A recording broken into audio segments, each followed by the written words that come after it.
Hindi ko alam kung bakit naiinit ko yung ano.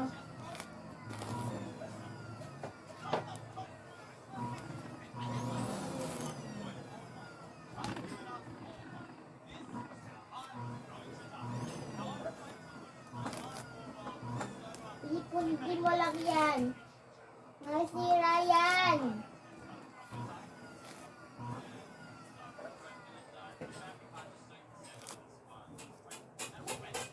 Hmm? So,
Paano ko siya nililinis? Ayan, babad ko muna siya sa tubig na may asin at suka.